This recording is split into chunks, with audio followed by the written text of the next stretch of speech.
నమస్తే. ప్రస్తుతం మనతో పాటు లుబ్నా సర్వత్ ఉన్నారు. సో లుబ్నా సర్వత్తో మాట్లాడే ప్రయత్నం చేద్దాం. కాంగ్రెస్ పార్టీ నాయకులు, సోషల్ యాక్టివిస్టు.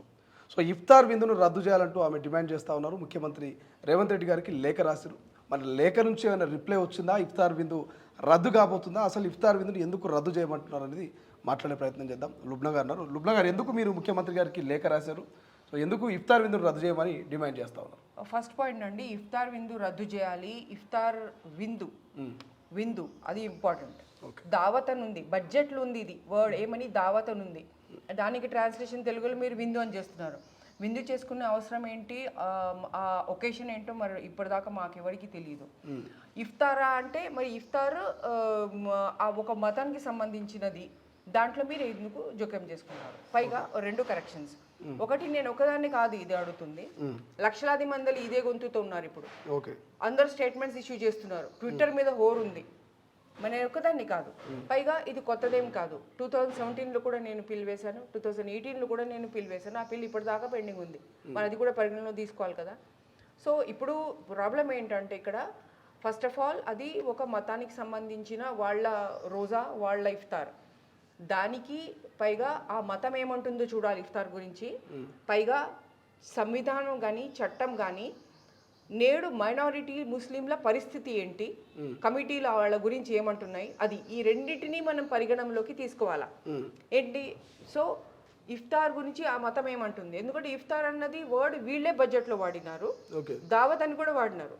దావత్ అంటే రెండు హెడ్స్, దావత్ ఇఫ్తారు, స్టేట్ దావత్ ఇఫ్తార్ అని 66 crores 3 crores మొత్తం కలిపి 70 crores, దాదాపు 69-70 crores. సో ఆ 70 crores మీరు ఇక్కడ పెడుతున్నప్పుడు ఆ గ్రౌండ్ సిచ్యువేషన్ ముస్లింలది ఏంటి, ఆ మతం ఏం చెప్తుంది, మతం ఏమంటుంది, ఖురాన్లో కానీ ప్రాఫెట్ ముహమ్మద్ అని కానీ ఏం చెప్పారు, ఏ మాత్రం ఆడంబరం అనేది కూడదు, ఆడంబరం చేస్తే అది అసలు మునాఫిక్ అంటే దాన్ని షోపుటప్ చేస్తున్నది. పైగా ఒకటి చేస్తూ ఇంకొక పర్పస్ కోసం అన్నమాట. అంటే ఇక్కడ ఆర్భాటం అంతా చేస్తుంది, మతం పేరు వాడి ముస్లింలను చెప్పుకోండి. కానీ అసలు జరుగుతుంది ఏంటంటే అక్కడ పొలిటికల్ షో ఉంది, అక్కడ మొత్తం పొలిటికల్ ప్రొపగాండా ఉంది. గత 10 ఏళ్లుగా ఈ పొలిటికల్ ప్రొపగాండా ఏదైతే ఈ డబ్బులు, ప్రజల డబ్బులు వృధా చేయడం అనేది జరుగుతుందో అది ఇటు సంవిధానంకి ధిక్కారంగా ఉంది, ప్రజల పరిస్థితులకి ధిక్కారంగా ఉంది. ఆ మతం ఏదైతే మతం మీరు వాడుతున్నారో ఆ మతం ఖుల్లా అంటే ఎక్స్ప్లిసిట్గా రాసింది ఖురాన్లో, ఇట్లాంటి వేస్ట్ఫుల్ ఎక్స్పెండిచర్ కూడదు, మీరు ఏమాత్రం ఉన్నా మీరు జకాత్ ఇవ్వాలా, మీరు సదకా ఇవ్వాలా. జకాత్ అంటే ఏంటి, రిచ్ పీపుల్ దగ్గర నుంచి ప్రతి 1000 రూపాయలకి 25 రూపీస్ తీసేయాలన్నమాట. ఇది కంపల్సరీ ప్రతి ముస్లింకి. వాళ్ళు ఎక్కువ ఈ జకాత్ ఈ రంజాన్లోనే తీస్తూ ఉంటారు ఉన్న వాళ్ళందరూ. ఏంటి, పేదవాడికి వాడికేమో లేనోడికి వాడికి ఒక డిగ్నిటీ అన్నమాట. ఆ డిగ్నిటీతో ఇక్కడ నుంచి ఇక్కడికి డబ్బులు రావాలి. అట్లా డబ్బులు రావాల్సిన ఈ సమయంలో, ఈ నెలలో మనం చేస్తుంది ఏంటంటే ఆ ఇఫ్తార్ అని చెప్పి దానికి ఒక విందు అనేది అంటగట్టి, ఆ విందు అన్నది ఇప్పుడు ఎట్లా అయిందంటే ప్రతి ఒక్కళ్ళు పడేస్తున్నారు ఊరికే డబ్బులు. అట్లాగా ఎవరు ప్రొటెస్ట్ చేశారండి? ఈ ఏదైతే మీరు దావత్ అని పెట్టుకుంటున్నారో అక్కడ ఉన్న హంగామాలు, పెళ్లిళ్ళే చాయ్ బిస్కెట్లతో చేయాలి కానీ లుబ్నా గారి ఈ ఇఫ్తార్ విందు తోటి వచ్చినటువంటి ఇబ్బందులు ఏంది? ఎందుకంటే ఈ ఇఫ్తార్ విందు తోటి లేని వాళ్ళకి భోజనం పెడతా ఉన్నారు కదా, అక్కడ తప్పేముంది అనేది ఒక ప్రశ్న రేజ్ అవుతా ఉంది. మీరు చాలా ఇన్ఫార్మ్డ్గా అడుగుతున్నారని భావిస్తున్నాను నేను. గత 10 ఏళ్లుగా జరిగిన దావత్ ఇఫ్తార్ ఏదైతే ఎల్బీ స్టేడియంలో చేస్తున్నారో అది అక్కడ లేని వారి కోసం ఇప్పుడు ఏమన్నారు మీరు? లేని వారి కోసం ఒక భోజనం పెడతా ఉన్నారు, వాళ్ళకు ఒక ట్రీట్ ఇస్తా ఉన్నారు, ముస్లిం సోదరులని భావిస్తూ వాళ్ళకు ఒక ట్రీట్ ఇస్తా ఉన్నారు. Very good. ఎల్బీ స్టేడియంలో గత 10 ఏళ్లుగా మీరు హైదరాబాద్లోనే ఉంటే, మొన్న 2024 జరిగింది కూడా ఎల్బీ స్టేడియంలో ఒక ఏంటంటే ఒక ఆడంబరంగా ఏదైతే డెకరేషన్స్ చేసుకొని అక్కడ అయ్యాషి విలాసాలుగా అక్కడేమో శోధిస్తూ ఉంటే వీళ్ళు తింటా ఉంటే ఎవడండి అక్కడ లేనోడు? ఎల్బీ స్టేడియం చూడండి ఒకసారి, లేనోళ్ళ వాళ్ళందరూ అసదవేసియా, కేసీఆరా, వాళ్ళ మినిస్టర్లా, రేవంత్ రెడ్డి గారా వాళ్ళ మినిస్టర్లా, అక్కడ పోలీసులా, అక్కడ పెద్ద పెద్ద మత ఏదో లీడర్స్ అని చెప్పుకుంటున్నారు వాళ్ళ, ఎవరు లేని వాళ్ళు. అది ఆ ప్రశ్న కావాలి కదా. ఎందుకు అంటే ఈ ఫండ్ అన్నది బడ్జెట్ హెడ్లో మైనారిటీ వెల్ఫేర్ కింద పెట్టారు. మైనారిటీ అక్కడ ఎవరు, వెల్ఫేర్ అక్కడ ఎవరిదవుతుంది? మాకు చెప్పండి, కౌంటర్ చేయండి, మాకు ఇవ్వండి, మాకు లిస్ట్ ఇవ్వండి.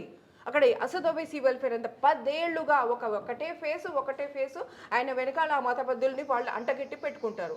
వాళ్ళ వెల్ఫేర్ ఏమాత్రమైంది? పెట్టమనండి అక్కడ, మాకు ఓపెన్ పబ్లిక్ డొమైన్లో పెట్టమని చూస్తాం మేము కూడా. ఏం వెల్ఫేర్ చేసుకున్నాడో ఆయన ప్రజాధనంలో ఆయన అర్హుడై తెలుసుకున్నాడా? ఆయన బీపీఎల్, ఆయన పొలిటికల్ ఎఫిడవిట్లో ఏమున్నది, ఎన్ని కోట్ల ఆస్తులు ఉన్నాయి? ఇదండి మనం ప్రశ్నిస్తున్నది ఇదే. మైనారిటీ వెల్ఫేర్ అన్నప్పుడు ఆ ప్రజలు ఏమడుగుతున్నారు, ఆ ప్రజలకి ఏమిస్తే వెల్ఫేర్ అవుతుంది? అది చదువు కాదా?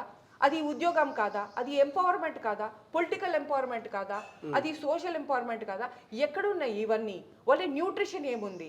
అక్కడ ఓల్డ్ సిటీలో పేద ముస్లింలు వాళ్ళు తల్లి పాలు తాగిన తర్వాత వాళ్ళు జీవితంలో పాలే టేస్ట్ చేయరండి. ఇదండి పరిస్థితి. నేను అక్కడ ఎడ్యుకేషన్ లిటరసీ డ్రైవ్స్ నడుపుతున్నాను. నేను నాకు తెలుసు వాళ్ళ పరిస్థితులు ఏంటో. అంటే ఎందుకు పాలు తాగారు? తల్లి పాలు తాగిన తర్వాత పాలు తాగడానికి వాళ్ళకి డబ్బులు ఎక్కడండి? చూడండి మీరు, విద్యా మిషన్ మొన్ననే విద్యా కమిషన్ వాళ్ళు చెప్పారు కదా, టీచర్స్ చెప్తున్నారు గవర్నమెంట్ స్కూల్స్ లో పేద పిల్లలు గవర్నమెంట్ స్కూల్ కి వచ్చిన తర్వాత చాలా మంది పడిపోతున్నారు. ఎందుకంటే వాళ్ళు అక్కడ ఓల్డ్ సిటీలో ఎక్కువగా వాళ్ళేమో ఒక బిస్కెట్ను ఒక హాఫ్ చాయ్ అట్లా తాగి వెళ్తారు పిల్లలు. ఓకే, ఈ పరిస్థితుల్లో ఈ రోజు కూడా మేము ఉన్నామే. ఏమండి ఈ విందు, ఈ విలాసం? ఎవరి డబ్బులతో? ఈ ప్రశ్నలు రావా? ఈ ప్రశ్నలు అవసరం లేదా? ఇప్పుడు చూడండి, ఇప్పుడు ఆర్టీఐలో కరీం అని చాలా స్ట్రాంగ్ ఆర్టీఐ యాక్టివిస్ట్, ఆయన నిన్ననే కదా వేసింది. ఆయన ఆర్టీఐలో ఆయనకి ఏమని సమాధానం వచ్చింది? ఇదే బడ్జెట్లో 120 crores ఆర్టీఎఫ్ అంటే రీఎంబర్స్మెంట్ ఆఫ్ ట్యూషన్ ఫీ కింద పెడితే బడ్జెట్లో, లాస్ట్ ఇయర్ బడ్జెట్ అంటే 24-25 బడ్జెట్లో ఫిబ్రవరి 25 దాకా, అంటే ఈ గత నెల ఎండ్ దాకా కేవలం 120 నుంచి ఒక 30-50 crores దాకానే స్పెండ్ అయ్యింది. మిగతా అమౌంట్ ఏమైందండి? స్పెండే చేయకపోతే ఏడాది కోసం మీరు పెట్టి ఇప్పుడు బడ్జెట్ అలొకేషన్ కూడా చేసి కూడా లాభం లేని పరిస్థితులు చూపిస్తున్నా మీకు. కానీ అట్లాగే మెయింటెనెన్స్ ట్యూషన్ ఫీ అని కూడా ఉంది, దాంట్లో కూడా 75% యూజే చేయలేదు. ఓకే, ఈ నేపథ్యంలో మేమేం చెప్తున్నామంటే 66 crore ఏమో మీరు దావత్కి పెట్టి అది ఖర్చు పెట్టడానికి సిద్ధంగా ఉన్నారు. అది కూడా ఎట్లాగా? దానికి ఒక అకౌంట్. మీరు ఇప్పుడు అన్నా కదా లేని వారికి వెళ్ళాలి, లేని వారికి వెళ్ళాల్సింది ట్యూషన్ ఫీ వెళ్ళలేదు. అక్కడేమో విలాసాలకి విందు చేసుకుంటున్నారు. ఇదే మైనారిటీ వెల్ఫేర్. ఎంతమంది మైనారిటీ, ఎంతమందికి వెల్ఫేర్ అయింది అక్కడ? పొలిటికల్ వెల్ఫేరా, షోపుటప్ వెల్ఫేరా, ఏంటి? ఈ ప్రశ్నలకు సమాధానం ఎవరిస్తారు అని చెప్పి మనం ఆర్టీఐ వేస్తే 17th ఫిబ్రవరికి నేను ఆర్టీఐ వేస్తే నాకు ఇప్పటిదాకా 2 సమాధానాలు, నిన్న ఒకటి వచ్చింది, ఈ రోజు ఒకటి వచ్చింది. ఏమని చెప్తున్నారు? వాళ్ళు ఇప్పుడు ట్రాన్స్ఫర్ చేస్తున్నారు, నాకు రిప్లై ఇవ్వట్లేదు. ఇంకా ట్రాన్స్ఫర్ చేస్తున్నారు. ఒక అదే మైనారిటీ వెల్ఫేర్ డిపార్ట్మెంట్ నుంచి అక్కడ నుంచి డైరెక్టర్ వెల్ఫేర్కి ట్రాన్స్ఫర్ చేస్తున్నారు నెల తర్వాత. దాని తర్వాత ఇంకొకటి కమిషన్ వక్ఫ్ బోర్డుకి ట్రాన్స్ఫర్ చేస్తున్నారు. ఈ రోజు వచ్చింది ఇది. ఇప్పుడు క్వశ్చన్ నెంబర్ 14 ఏమో వాళ్ళు వక్ఫ్ బోర్డుకి ట్రాన్స్ఫర్ చేస్తున్నారంట. ట్రాన్స్ఫర్ అవ్వాల్సింది రిసీట్ మీకు ఆర్టీఐ అప్లికేషన్ రాగానే మీరు 5 daysలో ట్రాన్స్ఫర్ చేయాలని చెప్పి ఆర్టీఐ చట్టం చెప్తుంది. అంటే వీళ్ళు అసలు మైనారిటీ వెల్ఫేర్ డిపార్ట్మెంట్ అసలు చట్టమే లేదా వీళ్ళకి? అంటే ప్రతి చట్టంకి అతీతమా వీళ్ళు? ఏంటి వీళ్ళు చెప్పదలుచుకుంది మనకి? ప్రజలకి ఏం ఎగ్జాంపుల్ సెట్ చేయదలుచుకున్నారు మీరు? ఇప్పుడు చూడండి నా ఫిగర్స్. ఆర్టీఎఫ్కి 300 crores అలాట్ అయింది 2024-25కి. స్పెండ్ అయింది 73 crores. ఫిబ్రవరి 25 దాకా ఫిగర్స్ ఇవి. కరీం ఆర్టీఐలో వచ్చింది ఇది. Maintenance tuition fee 120 crores. Spend అయింది కేవలం 30 crores. అంటే 75% దాకా మీరు పిల్లలకి ఇవ్వనే లేదు. ఎన్ని కంప్లైంట్స్ వచ్చేదాకా, ఎన్ని ఏపీఎల్స్ వచ్చాయి తెలుసా మాకు? వాళ్ళకి ఫీజు రాలేదు, గవర్నమెంట్ మాకు ఫీజు ఇవ్వలేదు కాబట్టి మీకు మేము మీ ఒరిజినల్ సర్టిఫికెట్స్ ఇవ్వము అని చెప్తే వాళ్ళ ఫ్యూచరే పోయింది కదండి. ఎన్ని కంప్లైంట్స్ ఇట్లాంటివి? లేకపోతే వాళ్ళు అప్పులు చేసి వాళ్ళు ఇచ్చి వాళ్ళు సర్టిఫికెట్స్ తీసుకెళ్ళాలి. ఇది గవర్నమెంట్ తప్పు మూలాన.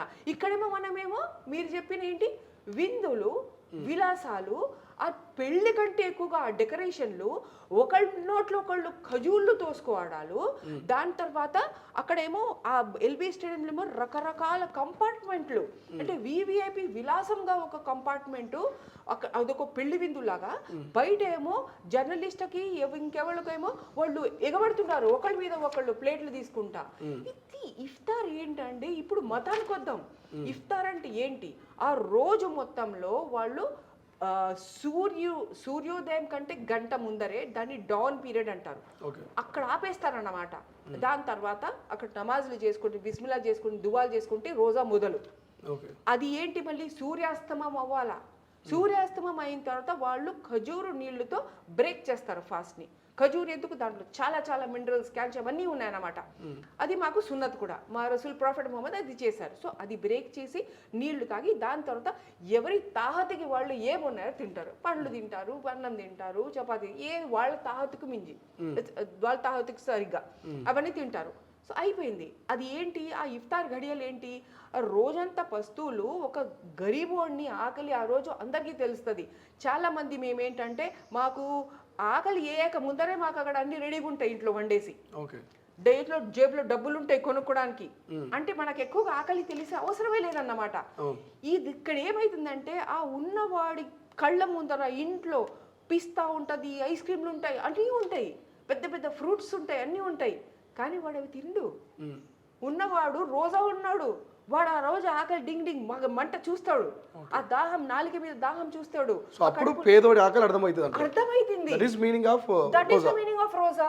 ఆ రోజాలో ఆ ఇఫ్తార్లో జరిగేది ఇంకోటి చూడండి. ఇఫ్తార్ గడియలు ఏంటంటే భగవంతుడు నీ కోసం నీ ఖురాన్లో నువ్వు చెప్పినందుకు, రసూల్లో చెప్పినందుకు నేను రోజా ఉన్నాను, నా తప్పులని మన్నించు, నాకు మంచి జ్ఞానం ఇవ్వు, నాకు మంచి క్యారెక్టర్ ఇవ్వు, నా క్యారెక్టర్ని బిల్డ్ చేయి, వాళ్ళెవరో ఒంట్లో బాగలేదు వాళ్ళకి మంచి చేయి, వాళ్ళెవరో ఫకీర్గా ఉన్నారు, వాళ్ళు అప్పుల్లో ఉన్నారు వాళ్ళది చెయ్యి అని చెప్పి దువాలు చేయడం. ఆ ప్యాలెస్ని చంపేస్తున్నారు, సరే వాళ్ళకి మంచి చేయి, జ్ఞానం ఇవ్వు, లోకంకి మంచి దారి ఇవ్వు, ఇట్లాంటి దువాలన్నీ చేసే ఆ గడియల్లో అక్కడ ఏం జరుగుతుంది, ఆ ఆర్భాటం డెకరేషన్ ఏంటి, పిచ్చెక్కే డెకరేషను, ఆ విందులేంటి, నోట్లో ఖజూలు తోసుకోవడం ఏంటి. నేను ఒకటే చెప్తున్నానండి మీ ఛానల్ ద్వారా, ఇది ముస్లిం లీడ్, ఈ మత పెద్దలు మత సామరస్యం, చాలా మంది మత సామరస్యం ఉంటున్నారు. ఓకే, ఇఫ్తార్ విందు తోటి మత సామరస్యం పెరుగుతుందని చెప్తున్నారు, హిందూ ముస్లిం మధ్య స్నేహబంధం కుదురుతుందని చెప్తా ఉన్నారు. ఎట్లా అని నేను అడుగుతున్నాను మీ పొలిటికల్ స్నేహమా మత స్నేహమా ఏంటని నేను అడుగుతున్నాను. నా ప్రశ్న ఉంది ఇక్కడ, నా ప్రశ్నకి సమాధానం వాళ్ళు ఇవ్వాలా. ఎవరైతే లోపల వెళ్తున్నారో విందులో విలాసాల్లో ఉంటున్నారో వాళ్ళు ఇవ్వాలా దీనికి సమాధానం. సరే, మీరు మత సామరస్యం కావాలంటున్నారా, అయితే ఇది చేయండి, మీరు మీ దారుసలాంలో పిలవండి, ఇదే మీ రేవంత్ అన్నాని, అదే మీ కేసీఆర్ మాముని మీ దారుసలాంలో పిలవండి, అక్కడ ఇవ్వండి మీ పార్టీ ఫండ్లతో, మీ పర్సనల్ జేబుల ఫండ్తో మీ ఇచ్చి మీ మత నిపరుచుకోండి. మైనారిటీ వెల్ఫేర్ ఫండ్స్తో మీరు మత సామరస్యం, మైనారిటీ ఫండ్లో ఇంటర్ రిలీజియస్ మత సామరస్యం అని హెడ్ పెట్టారా? ఇది పెట్టలేదు కదా. మీరు మీ దారుసలాంలో అందరికి పిచ్చివ్వండి, పైగా మీ పర్సనల్ ఫండ్స్ ఇవ్వండి. దాని తర్వాత మీ కాన్స్టిట్యున్సీలో, అదే అసెంబ్లీ కాన్స్టిట్యున్సీ, అదే ఎంపీ కాన్స్టిట్యున్సీ, అదే కార్పొరేటర్లో మీరందరూ మీ కార్పొరేటర్లు ఉన్న ఆ గరీబోడి దగ్గరికి వెళ్ళండి. ఖురాన్లో రాసిలేదా, రసూల్లో చెప్పలేదా, ప్రాఫెట్ ముహమ్మద్ చెప్పలేదా మీకు పేదోడికి మీరు జకాత్ మొత్తం ఇవ్వాల్సిన ఈ ఈక్వల్ చేయాలని చెప్పేసి ఇక్కడ నుంచి ఆస్తి అక్కడ తరిగి అక్కడ వెళ్ళిపోవాలని చెప్పి ఇస్లాంలో ఉన్న ఇంబిడి ఉన్న ఎంబెడెడ్ సంస్థ అది. అట్లాంటి వాళ్ళ దగ్గర నుంచి మీరు తీసుకెళ్ళి మీ జకాత్ పర్సనల్ తీసుకెళ్ళి మీరు గరీబోడి దగ్గరికి వెళ్ళి, నీ దగ్గర ఏముందయ్యా బాబు, అదే నేను కూడా తింటాను, ఇదిగో నేను ఇది తీసుకొచ్చాను. ఇఫ్తార్లో ఒక ఇంపార్టెంట్ అంటే మస్జిద్స్లో కూడా ప్రతి ఒక్కళ్ళు ఇంటి నుంచి ఇంట్లో పకోడీలు చేశారు అనుకోండి, ఆ పకోడీలు తీసుకెళ్తాడు, ఆయనేమో ఒక అరటిపొడులు తీసుకెళ్తాడు, ఇంకెవరేమో కొంచెం తర్బూజ్ తీసుకొస్తాడు. అట్లా మస్జిద్లో ఏంటంటే అన్ని క్లబ్ చేస్తారు, ఎవరెవరు తీసుకొచ్చారు వాళ్ళ తాహత్. అక్కడ తాహత్ అర్థం కాదు మనకి, ఎందుకంటే అన్ని మిక్స్ చేస్తారు అక్కడ, ఓకే, మస్జిద్లో. సో అది తీసుకెళ్ళి ఒక చిన్న ప్లేట్లో ఏమో అందరికి పెట్టి ఇచ్చేస్తారు. ఎవడు ఏం తీసుకొచ్చింది ఎవడు తీసుకురానిది కూడా అర్థం కాదు. చూడండి ఆ ఇఫ్తార్ ఎట్లా జరుగుతుందో, ఇక్కడేమో ఈ ఇఫ్తార్ ఏమో ఈ రకంగా జరగడం అన్నమాట. సో ఈ ఇఫ్తార్ అన్నది మతాన్ని ఇక్కడ ఒకటి డీఫేమ్ చేసేస్తున్నారు. ఆ మతంలో ఏం చెప్పింది, మతం వర్డ్ వాడుతున్నారు కాబట్టి నేను ఇక్కడ మతం తీసుకొస్తున్నాను. మీరు ఇఫ్తార్ అన్నారు బడ్జెట్ హెడ్లో. పైగా ఇప్పుడు 14th క్వశ్చన్ అంటే ఈరోజు నాకు ఇంకొక లెటర్ వచ్చింది నా ఆర్టీఐకి, 14 క్వశ్చన్స్ వేసిన నా ఆర్టీఐకి. 14th క్వశ్చన్ అంటే ఇప్పుడు వక్ఫ్ బోర్డుకి వెళ్ళిందంట, పంపించారంట, అది నాకు కాపీ పంపిస్తున్నాను. అసలు వక్ఫ్ బోర్డుకి ఇఫ్తార్కి ఏం సంబంధం చూడండి మీరు. పిల్లల ఎడ్యుకేషన్కి ఏమి లేకుండా తెలంగాణ మైనారిటీ స్టడీ సర్కిల్కి 3 crores ఇచ్చేసి, తెలంగాణ ఎడ్యుకేషన్ డెవలప్మెంట్కి 4 crores ఇచ్చి, ఈ విలాసాల విందుకి అయ్యాషీలకి 70 crores. అంటే అడిగేవాడు లేదు మనకు మైనారిటీలో. ఎక్కడున్నారండి వీళ్ళు? Akbaruddin Owaisi 6-7 times MLA, 5 times MP Asaduddin Owaisi. ఎక్కడండి వీళ్ళు? రేవంత్ అన్నతో వెనకాల తిరిగే ఫహీం ఖురేషీ టెంబరిస్ చైర్మన్, మిగిలిన వాళ్ళ మైనారిటీస్ కమిషన్ అనండి, వేరే అపాయింటీస్ అనండి, Shabbir Ali advisor, ex minister advisor ఏం అడ్వైజ్ ఇస్తున్నారండి మీరు? ఒక ముస్లింగా, ఒక కాంగ్రెస్ ప్రతినిధిగా ఏం అడ్వైజ్ ఇస్తున్నారు మీరు? మీరు ఒక కాంగ్రెస్ నేతగా మీరు రిప్రజెంటేషన్ పంపించారు ముఖ్యమంత్రికి, మీకు రిప్లై వస్తుందని మీరు అనుకుంటున్నారా? ఎందుకంటే టైం కూడా చాలా తక్కువ ఉంది, 31 వరకే మనకు ఆల్రెడీ ఫెస్టివల్ అయిపోతా ఉంది. ఆ లోపలనే ఈ ప్రోగ్రామ్. ప్రశ్నలో 2 తప్పులు ఉన్నాయి. ఒకటి తప్పు ఉంది, అదేంటంటే మీరు లేట్ కాదా? ఎక్కడ లేట్ అండి? విందు ఏంటి? విందు మీరు చెప్తున్న విందు, సోకాల్డ్ విందు సాయంత్రం కదా అది ఉన్నది, ఇఫ్తార్ తర్వాత. దానికి ఎప్పుడు వంట చేస్తారు? 15 దిన పైలే వంట చేస్తారా? పొద్దునే కదా వంట చేసేది. నేను ఎక్కడ ఆలస్యంగా ఉన్నా? నేను ఎన్ని రోజుల నుంచి చెప్తున్నా, ఇది వారం నుంచి చెప్తున్నా కదా. మరి నేను వద్దు, నేను మేమందరం ఇంత రెజల్యూషన్స్ పెట్టుకుని ప్రతిదీ రేవంత్ గారి సెక్రటరీకి వెళ్తుంది, అందరికీ వెళ్తుంది అన్నమాట. ఇట్లాంటి నేపథ్యంలో వీళ్ళు మళ్ళీ ఈ 25-26 కొత్త బడ్జెట్లో కూడా copy paste, same to same ఫిగర్లో కూడా తేడలేదు. సింప్లీ వాళ్ళు కాపీ పేస్ట్. మైనారిటీ కదా, మైనారిటీకి ఎవడండి నోరు లేదు? మైనారిటీకి గరీబ్ వాళ్ళు ఎటు మేము పైకి రానివ్వము. మా ముస్లిం లీడర్స్ అక్కడ ఉన్నారు, పైకి రానివ్వకుండా అత్యాచారం చేసేది, జుల్మ్ చేసే లీడర్స్ ఉన్నారు. వాళ్ళు ఎవరిని పైకి రానివ్వరు. వాళ్ళు చదువుకోకూడదు కాబట్టి వాళ్ళకి ఫీజులు కూడా ఇవ్వం మేము. ఈ రకంగా ఇంత దారుణంగా వాళ్ళు అక్కడ నడిపిస్తూ ఉంటే ఇప్పుడు వీళ్ళేమో ఇక్కడ వీళ్ళు మైనారిటీ బడ్జెట్ 25-26 ఇప్పుడు నిన్న పాస్ అయిన బడ్జెట్ కాపీ పేస్ట్, 2 తేడాలు. అదేంటి? భట్టి గారు చెప్పినట్టు రాజీవ్ వికాస్ది 840 crores శాంక్షన్ చేశారు. అది కూడా ఏం చేశారు? 300 crores ఏదైతే సబ్సిడీ లింక్ స్కీమ్ ఉందో అది తీసేశారు, 0 చేశారు. అంటే ఏంటి? నెట్ గా 540 840 రానట్టు. ఇంకొకటి టెంబరీస్ కి 50 crores ఎక్స్ట్రా ఇచ్చారు. 2 తేడాలు మినాయించి మొత్తం control C control V copy paste చేసి పడేశారు. మైనారిటీ బడ్జెట్ అడిగే వాళ్ళు లేరు కదండి. So this is how it is going on అండి. So empowerment of minority Muslims అన్నది ప్రతి రిపోర్ట్ అరిచి చెప్తా ఉంది. సచార కమిటీ దగ్గర నుంచి ఈ రోజు దాకా అన్ని రిపోర్ట్లు అంత అరిచి చెప్తున్నప్పుడు ఎందుకు ఈ వృధా? ఆ మతం పేరిట ఏ మతం అయితే ఈ వృధా వద్దు, ఈ ఖురాన్లో ఫస్ట్ వచ్చిన వర్డే, ఆ బుక్లో ఫస్ట్ వచ్చిన పదం ఏదైతే వచ్చిందో అది ఈ ఖురా అంటే ఏంటి? చదువు, జ్ఞానం తెచ్చుకో, చదివించు. కమాండ్ అండి, ఫిల్ అమర్ అంటారు ఉర్దూలో, అరబిక్లో. అంటే ఏంటి? ఇట్స్ కమాండ్, హుకుం హై పడ్నేకే లియే. అట్లాంటిది ఈ ఫిగర్స్ ఏంటండి? 300 నుంచి 73 crores ఏంటి? 120 నుంచి 30 crores ఏంటి? 70 crores ఏమో విందు ఏంటి? అక్కడ ఖర్చు అయిపోవడం ఏంటి? ఇక్కడ ఖర్చు కాకపోవడం ఏంటి?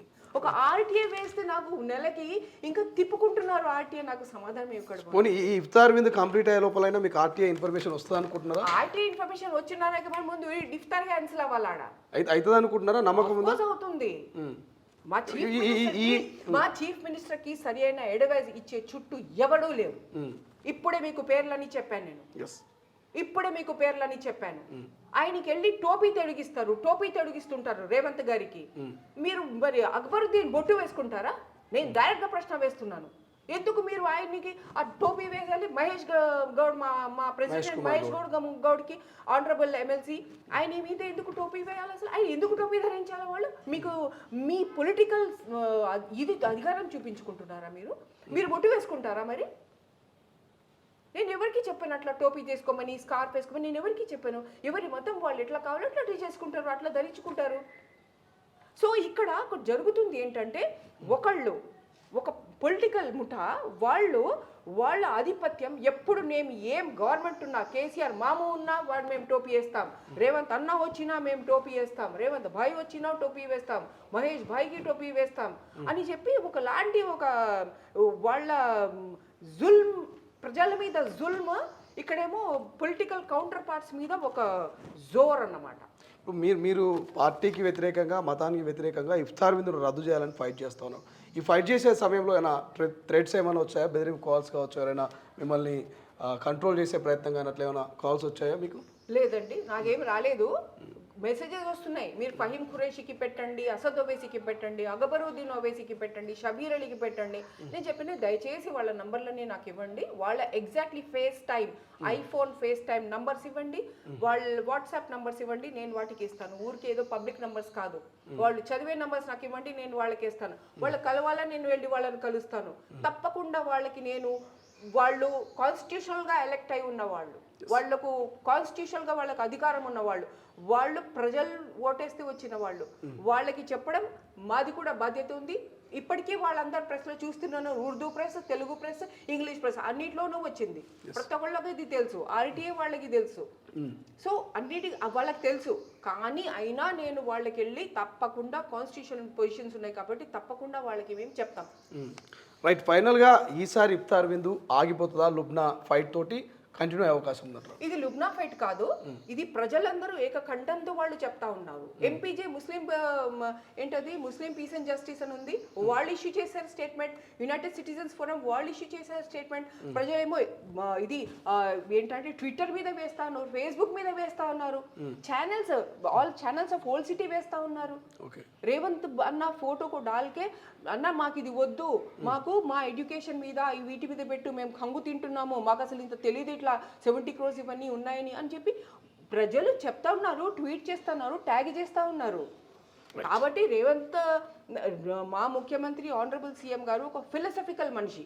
ఆ ఫిలసఫికల్ మనిషికి ఒక సరి అయిన అవగాహన ఇచ్చి, లేదు భయ్ ఇది కాదు, ఇది కావాల్సింది, దిస్ ఇస్ రాంగ్, మా మతంలోనే లేదు భయ్ ఇదంతా అని చెప్పేవాళ్ళు ఉండాలి కదండి అక్కడ. ఇప్పుడు ప్రజలందరూ చెప్తున్నారు కాబట్టి ఇప్పుడు ఆయనకు వినక తప్పదు. Right, thank you so much Shri. Lubna Sarwat క్లియర్గా చెప్తా ఉన్నారు, దయచేసి ఇఫ్తార్ విందులను రద్దు చేయండి, రాజకీయాల కోసం మా ఇఫ్తార్ విందులను వాడుకోవద్దు. 70 కోట్లు ఇఫ్తార్ విందు పేరు మీద ఖర్చు పెట్టుడింది, మా పిల్లల చదువుల కోసం కనీసం ఒక 3-4 కోట్ల రూపాయలు కూడా ఖర్చు పెట్టకపోవడం ఏంది? కేటాయించిన బడ్జెట్లో ఇఫ్తార్ విందుకేమో 70 కోట్లు వాడుకుంటారు, కానీ మరి పిల్లల భవిష్యత్తుకు మాత్రం అసలు ఆ మైనార్టీ వెల్ఫేర్కి సంబంధించిన ఆ డబ్బులను ఎందుకు వాడట్లేదు? మాకు కావాల్సింది చదువు, మాకు కావాల్సింది జ్ఞానం, మాకు కావాల్సిన ఇఫ్తార్ విందులు కాదు. మా ఖురాన్లో కూడా ఈ రకమైనటువంటి ఇఫ్తార్ విందు వ్యవహార శైలి లేదు. దయచేసి రాజకీయాలు ఈ ఇఫ్తార్ విందును వాడుకోదంటూ ఇక మరి లుబ్నా రిక్వెస్ట్ చేస్తూ ఉన్నారు. ఈసారి ఖచ్చితంగా ఇఫ్తార్ విందును ఆఫ్ చేస్తాం, బంద్ చేస్తాం, రద్దు చేస్తాం అని చెప్తా ఉన్నారు. చూద్దాం ఏం జరుగుతుంది. మరి రాష్ట్ర ప్రభుత్వం ఇఫ్తార్ విందును రద్దు చేస్తుందా లేకపోతే కంటిన్యూ చేస్తుంది? కెమెరా పర్సన్ సతీష్తో శ్రీశైలం, తొలివెలుగు, హైదరాబాద్. ప్రపంచంలో ఏ మూల ఏ క్షణం ఏం జరుగుతుందో వేగంగా తెలుసుకోవడానికి తొలి వెలుగు వాట్సాప్ ఛానల్ని ఫాలో చేయండి.